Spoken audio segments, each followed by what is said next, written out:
नमस्कार दोस्तों और स्टडी विद ज्ञान प्रकाश में आप सभी का बहुत बहुत स्वागत है। आज की तारीख है 25 सितंबर, दिन है शुक्रवार। शुरू करते हैं आज की मॉर्निंग न्यूज। प्रदेश में कोरोना का जो बढ़ता हुआ संक्रमण है उसको देखते हुए इलाहाबाद हाई कोर्ट के द्वारा एक बहुत ही महत्वपूर्ण निर्णय लिया गया है और ये आदेश पारित हुआ है कि प्रदेश में कोई भी नागरिक घर के बाहर बिना मास्क के दिखाई नहीं देना चाहिए। घर से बाहर निकलने वाला हर व्यक्ति यह सुनिश्चित करे कि उसका मुंह ढका और नाक ढकी हो। इस आदेश का उल्लंघन करने वालों पर मौजूदा कानून के तहत कठोर दंडात्मक कार्रवाई की जाए और कोर्ट ने आदेश का पालन सुनिश्चित करने के लिए हर जिले के प्रत्येक थाने में एक टास्क फोर्स गठित करने का निर्देश दिया है, जिसमें मौजूदा से ज्यादा संख्या में पुलिसकर्मी रखे जाएंगे। अदालत ने प्रशासन और पुलिस को इस बात के लिए भी आगाह किया है कि वह मास्क पहनना सुनिश्चित करने की नाकामी जनता पर नहीं थोप सकेंगे और कोरोना संक्रमण की रोकथाम के प्रयासों की मॉनिटरिंग कर रही न्यायमूर्ति सिद्धार्थ वर्मा व न्यायमूर्ति अजित कुमार की पीठ ने कहा कि लोगों को यह समझना होगा कि मास्क न सिर्फ उनको संक्रमण से बचाएगा बल्कि पूरे समाज को सुरक्षित रखेगा। यदि कोई व्यक्ति मास्क नहीं पहनता है तो वह पूरे समाज के प्रति अपराध करेगा और समाज के प्रति अपराध करने वाले को दंडित किया ही जाना चाहिए। तो यानी कि मास्क अब बहुत ही जरूरी हो गया है। घर से बाहर निकले तो मास्क आप जरूर लगाएं। और 69,000 शिक्षक भर्ती में पिछड़ा वर्ग आयोग ने कल सुनवाई की और आयोग जो था वो कई मामलों में काफी सख्त नजर आया। फ्रेंड्स, यहाँ पर कल की दो खबरें हैं, दोनों में मैं दोनों आपको बताऊंगा जो निकल के आ रही हैं। फिलहाल आगे क्या होना है, कैसे होना है, ये तो फिर सिस्टम ही तय करेगा। देखो, यहाँ पर 69,000 सहायक शिक्षक भर्ती को लेकर राष्ट्रीय पिछड़ा वर्ग आयोग में गुरुवार को सुनवाई हुई। बेसिक शिक्षा विभाग के अधिकारी गुरुवार को राष्ट्रीय पिछड़ा वर्ग आयोग में 69,000 सहायक शिक्षक भर्ती की शैक्षिक वर्गवार गुणांक सहित मूल चयन सूची उपलब्ध नहीं करा पाए। वहीं दूसरी तरफ आयोग में अधिकारी यह भी नहीं बता पाए कि यह भर्ती प्रदेश स्तर की है या जिला स्तर की है। सोचिए, आयोग ने बेसिक शिक्षा विभाग के अधिकारियों से स्पष्ट रूप से कहा कि 69,000 सहायक शिक्षक भर्ती में किस प्रकार से ओबीसी अभ्यर्थियों को 27% आरक्षण दिया गया है और किस प्रकार एमआरसी लगाई गई है, साथ ही ओवरलैपिंग के नियमों का पालन किया गया है, इसका हमें एक हलफनामा प्रस्तुत कीजिए। आयोग ने स्पष्ट कहा कि 7 जुलाई से पूरी 69,000 भर्ती पर रोक है। यदि भर्ती हुई तो आयोग की तरफ से अधिकारियों के खिलाफ संवैधानिक कार्रवाई होगी और दंड भी दिया जाएगा। राष्ट्रीय पिछड़ा वर्ग आयोग ने अधिकारियों की बात को स्वीकार करते हुए सरकार को समय देते हुए अगली अंतिम तारीख 1 अक्टूबर लगा दी है। सरकार की तरफ से आयोग में पक्ष रखने वालों में संयुक्त शिक्षा निदेशक गणेश कुमार, बेसिक शिक्षा सचिव पीएस बघेल और परीक्षा नियामक प्राधिकारी अनिल भूषण उपस्थित थे। इसके बाद जो खबर निकल के आई है वो ये है कि बेसिक शिक्षा के 69,000 सहायक अध्यापकों की भर्ती के पहले चरण में 31,661 अभ्यर्थियों की नियुक्ति का आदेश जारी कर दिया गया है। सुप्रीम कोर्ट के आदेश के तहत कुल पदों के शिक्षा मित्रों के लिए 37,339 पद छोड़ते हुए सरकार ने बाकी पदों पर नियुक्ति का आदेश जारी कर दिया है। इन्हें जल्दी नियुक्ति मिल जाएगी। 31,661 पदों में से जिलों में सबसे पहले आवंटित पद और आरक्षण को यथावत रखते हुए रिक्त पदों के अनुपात में शिक्षक नियुक्त किए जाएंगे। बेसिक शिक्षा विभाग के अधिकारियों के अनुसार जैसे कि फर्रुखाबाद में 1,000 रिक्त पदों के लिए भर्ती की गई है। पहले चरण में कुल 31,661 मतलब 45.88% की नियुक्ति दी जानी है। इस औसत के हिसाब से फर्रुखाबाद में 460 अभ्यर्थियों को नियुक्ति पत्र दिया जाएगा। और एक बड़ी खबर यह भी है कि विभाग की अपर मुख्य सचिव रेणुका कुमार का मानना है कि इस नियुक्ति प्रक्रिया को अदालत में चुनौती दी जा सकती है, इसलिए उन्होंने स्कूल शिक्षा महानिदेशक विजय किरण आनंद को हाई कोर्ट में कैविएट दायर करने के निर्देश भी दे दिए हैं। बात करेंगे उत्तर प्रदेश में होने वाली लेखपाल भर्ती के बारे में। तो प्रदेश में पहली बार राजस्व लेखपालों की भर्ती राज्य स्तर से कराने की तैयारी है। ये राजस्व लेखपाल की भर्ती होने वाली है, तो थोड़ा सा लोग कंफ्यूज रहते हैं कि ये राजस्व लेखपाल है या जो दूसरा लेखपाल भर्ती होता है उसके बारे में। तो भर्ती अधीनस्थ सेवा चयन आयोग से कराने की कार्रवाई शुरू की गई है। राजस्व परिषद ने 7,000 रिक्त पदों पर भर्ती प्रस्ताव आयोग को भेज दिया है। आयोग स्तर पर भर्ती की कार्रवाई करता है। आयोग आवेदन के समय जिलों का विकल्प नहीं लेता है। लिखित परीक्षा के आधार पर प्रदेश स्तर की चयन सूची तैयार करता है। आयोग की नियमावली में जिले स्तर की चयन सूची तैयार करने का प्रावधान नहीं है। वहीं लेखपालों का काडर जिला स्तर का है। ऐसे में आयोग ने अपनी प्रक्रिया में फेरबदल नहीं किया तो लेखपालों का भी प्रदेश स्तर की मेरिट तैयार कर राजस्व परिषद को भेजने की कार्रवाई करेगा। ऐसे में लेखपालों की नियुक्ति जिले स्तर पर, मंडल स्तर पर या फिर प्रदेश स्तर पर किस तरह हो, ये राजस्व परिषद को तय करना होगा। तो मतलब ये कि अभी जो मेरिट बनेगी वो प्रदेश स्तर पर बनेगी, उसके बाद राजस्व परिषद ये निर्णय लेगा कि किस लेखपाल की यानी कि लेखपालों की नियुक्ति कहां पर और किस प्रकार से की जानी है। राष्ट्रीय शिक्षा नीति के तहत राज्यों को भरने होंगे शिक्षकों के खाली पद।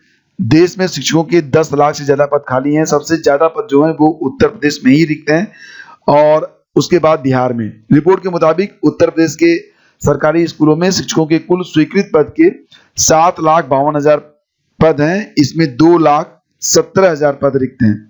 बिहार के सरकारी स्कूलों में शिक्षकों के कुल स्वीकृत 6,88,000 पद हैं, इसमें 2,75,000 पद खाली हैं। और ऐसी स्थिति कमोबेश मध्य प्रदेश, बंगाल, झारखंड, छत्तीसगढ़, राजस्थान और आंध्र प्रदेश जैसे राज्यों की भी है, जहां शिक्षकों के हजारों पद खाली हैं। तो राष्ट्रीय शिक्षा नीति के अमल में जुटे राज्यों को सरकारी स्कूलों में शिक्षकों के खाली पड़े पदों को भरना ही होगा। योजना की शुरुआत में इस लक्ष्य को हासिल करने की सिफारिश की गई है। हालांकि राज्यों के लिए यह एक कठिन लक्ष्य है। इसके बावजूद इस नीति में शिक्षकों के खाली पदों को समयबद्ध तरीके से जल्द भरने पर जोर दिया गया है। एल टिकट के बारे में एक अच्छी खबर निकल के आ रही है। एक अच्छी खबर नहीं, दो अच्छी खबर है, दोनों मैं बताऊंगा आपको।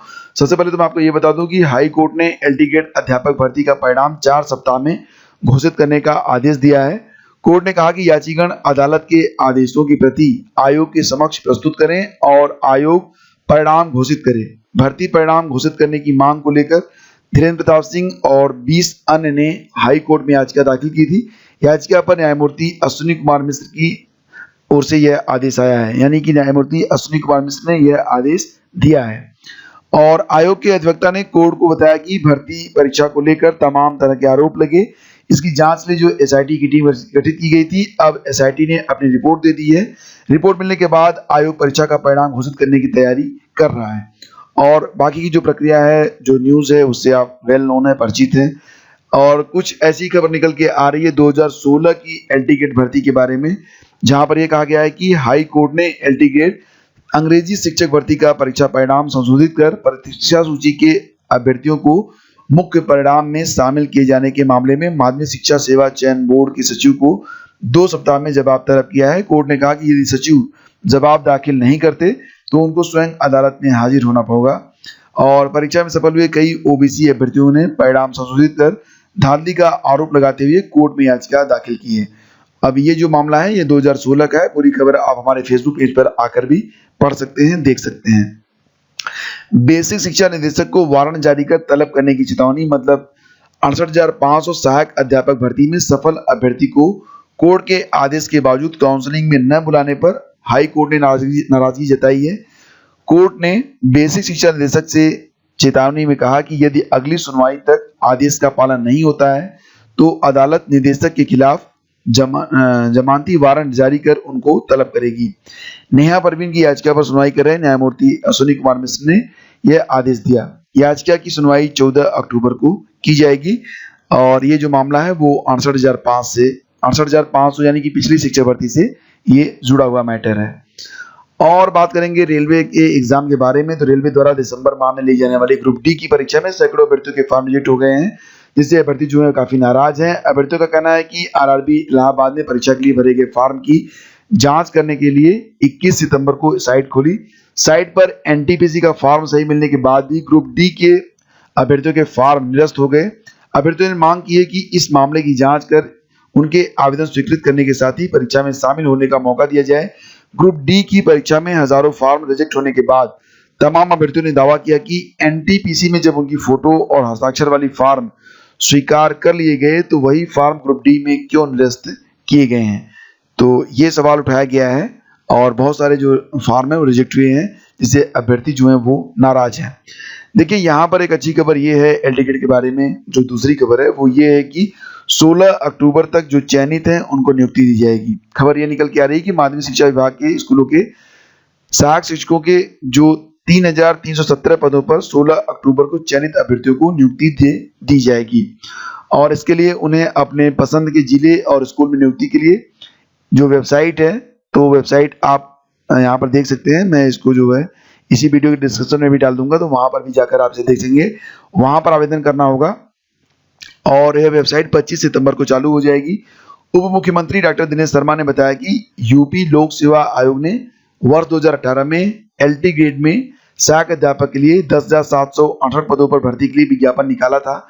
आयोग ने विभिन्न विषयों में पुरुष संवर्ग में 1,772 और महिला संवर्ग में 1,545 अभ्यर्थियों को सहायक अध्यापक पद पर नियुक्ति देने की संस्तुति की है, जबकि कला विषय का परिणाम फिलहाल स्थगित कर दिया गया है और हिंदी और सामाजिक विज्ञान का परिणाम अभी जारी नहीं हुआ है, तो जारी होगा। मतलब ये कि जितने भी लोग चयनित हुए हैं एलटी ग्रेड में, उनको किस जिले में अपनी नियुक्ति लेनी है, इसके लिए ऑफिशियल वेबसाइट पर 25 तारीख यानी कि आज से ये जो वेबसाइट है इस पर आवेदन करना होगा। वेबसाइट मैं आपको बता देता हूँ, SECEDUonlineposting.up.gov.in। लिंक आपको मिल जाएगा इसी वीडियो के डिस्क्रिप्शन में भी और studyvithgyanprakash.com पर भी। चलिए आगे बढ़ते हैं। आपको बता दें कि मुख्यमंत्री योगी आदित्यनाथ के भर्तियों में तेजी लाने के निर्देश के बाद यूपी SSSC ने इससे संबंधित कार्रवाई को आगे बढ़ाने का फैसला किया है। आयोग ने सभी 560 भर्ती प्रस्तावों को विभागों को वापस कर आरक्षण संबंधी कार्रवाई नए सिरे से पूरी कर आयोग को भेजने का निर्देश दिया है। विभागों से कहा गया है कि वो विधायी विभाग के 31 अगस्त 2020 तक की अधिसूचना के अनुसार उत्तर प्रदेश लोक सेवा जो EWS अधिनियम है 2020 उसके अंतर्गत प्रस्ताव को संशोधित कर भेजें। इस अधिनियम में 10% का आरक्षण का प्रावधान किया गया है। ये रिक्त पद भरे गए तो 35,000 से अधिक युवाओं को नौकरी मिल सकेगी और अधीनस्थ सेवा चयन आयोग में पिछले 9 महीने में एक भी नया भर्ती विज्ञापन जारी नहीं हुआ है। बात करते हैं पीसीएस के बारे में, तो पीसीएस 2019 की मुख्य परीक्षा चल रही है और इसका जो परीक्षा हो रही है, जो परीक्षा मतलब संपन्न हो रही है, उसके क्वेश्चन पेपर अगर आप देखना चाहते हैं, डाउनलोड करना चाहते हैं, तो आप हमारी वेबसाइट studyvithgyanprakash.com पर विजिट कर सकते हैं। और उत्तर प्रदेश में बेरोजगारी का मुद्दा छाया हुआ है। पीसीएस 2019 की मुख्य परीक्षा में भी शिक्षित बेरोजगारी सवाल बनी है। बृहस्पतिवार को दूसरी पाली में आयोजित सामान्य अध्ययन के तीसरे प्रश्न पत्र में उत्तर प्रदेश में शिक्षित बेरोजगारी के मुद्दे को आलोचनात्मक व्याख्यान करने के लिए कहा गया। हालांकि इस प्रश्न पत्र में कृषि और प्रौद्योगिकी से जुड़े कई सवाल पूछे गए। वहीं दूसरी पाली में आयोजित चौथे पेपर की परीक्षा में ज्यादातर सवाल बतौर लोक सेवक अभ्यर्थियों की योग्यता को आंकने के लिए किए गए थे। तो ये जो क्वेश्चन पेपर है उसको देखते रहिए अगर आप चाहते हैं कि आप भी एक पीसीएस ऑफिसर बनना तो। और देखिए यूपीएससी की जो परीक्षा है यानी कि आईएएस की जो परीक्षा है वो 4 अक्टूबर को हो रही है, लेकिन आप देख ही रहे हैं कि इस समय जो हालात हैं कोरोना की वजह से वो काफी जो है भयावह हो रहे हैं दोबारा से। तो सुप्रीम कोर्ट ने संघ लोक सेवा आयोग की परीक्षाएं टालने की मांग वाली याचिका पर बृहस्पतिवार को केंद्र सरकार और आयोग को नोटिस जारी किया। याचिका में कहा गया कि कोरोना महामारी, बाढ़ और बारिश को देखते हुए परीक्षा टालनी चाहिए। यूपीएससी की सिविल सेवा प्रारंभिक परीक्षा 4 अक्टूबर को होनी है। जस्टिस एएम खानविलकर और जस्टिस संजीव खन्ना की पीठ ने कहा कि मतलब ये बताया कि सी रेड्डी, गोवर्धन साई प्रकाश समेत 20 अभ्यर्थियों की याचिका पर जवाब दाखिल करने के लिए कहा है। सुप्रीम कोर्ट अब इस मामले पर 28 सितंबर को सुनवाई करेगा।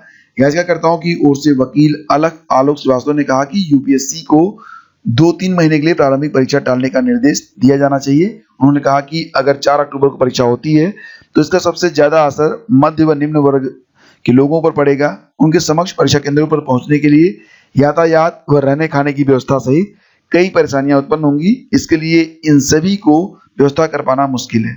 तो ये जो परीक्षा होनी है 4 अक्टूबर को, उसको भी टालने की बात यहाँ पर कही जा रही है। और डीएमआरसी ने जो विज्ञप्ति जारी की थी फरवरी माह में, उसमें पदों में कटौती कर दी है, जिससे अभ्यर्थी जो है नाराज हो गए हैं। मेट्रो ने यह कहा है कि वर्तमान में कोरोना संकट की वजह से आर्थिक स्थिति खराब हो गई है दिल्ली मेट्रो की, जिसकी वजह से ये कटौतियां की गई हैं। मेट्रो प्रशासन ने इस कदम से अभ्यर्थियों में निराशा हुई है। परीक्षा देने के बाद भी चयनित न होने पर उसमें नाराजगी भी है। दिल्ली मेट्रो ने अभ्यर्थियों के प्रति सहानुभूति जताते हुए कहा है कि पिछले दिनों बड़ी संख्या में छात्र परीक्षा में शामिल हुए थे, लेकिन कोरोना संक्रमण की वजह से मेट्रो की आर्थिक स्थिति खराब हो गई है। ऐसे में सभी छात्रों का चयन मुश्किल हो गया है। मेट्रो की सलाह है कि अभ्यर्थी विज्ञापन पर नजर रखें। स्थिति सामान्य होने पर दोबारा से विज्ञापन जारी किया जाएगा। और आपको बता दें कि यहाँ पर यूपीपीएससी की वेबसाइट पर एक विज्ञप्ति लगाई गई है कि प्राविधिक शिक्षा विभाग उत्तर प्रदेश के अंतर्गत विज्ञापन संख्या 1/2014-15 विज्ञान विभाग संख्या यस 12/15 की ऑनलाइन द्वारा विज्ञापित प्रवक्ता इंफॉर्मेशन टेक्नोलॉजी के 13 पदों का साक्षात्कार 6, 7 और 8 अक्टूबर को निर्धारित किया गया है। तो प्रवक्ता इंफॉर्मेशन टेक्नोलॉजी के जो स्टूडेंट हैं वो इस पर ध्यान दें और ऑफिशियल वेबसाइट पर जरूर विजिट कर लें। तो फ्रेंड्स, ये थी आज की सारी अपडेट्स। इंस्टाग्राम या फिर अन्य सोशल मीडिया पर हमसे कनेक्ट होना चाहते हैं तो ये हमारी आईडीज आपके सामने है। Thank you so much for watching and listening the video. मिलेंगे आपसे अगले वीडियो में। आगे दीजिए नमस्कार, जय हिंद। और एक बात और भी कि अगर आप आरआरबी, एनटीपीसी, एसएससी या फिर state PCS like UP PCS और बिहार पीसीएस के लिए आवेदन कर रहे हैं तो जीएस की तैयारी करिए हमारे साथ। जीएस का एक वीडियो रोज दोपहर में 1 बजे अपलोड किया जाता है। Top 30 MCQs of daily GS and GK. Thank you so much. Have a great day. जय हिंद।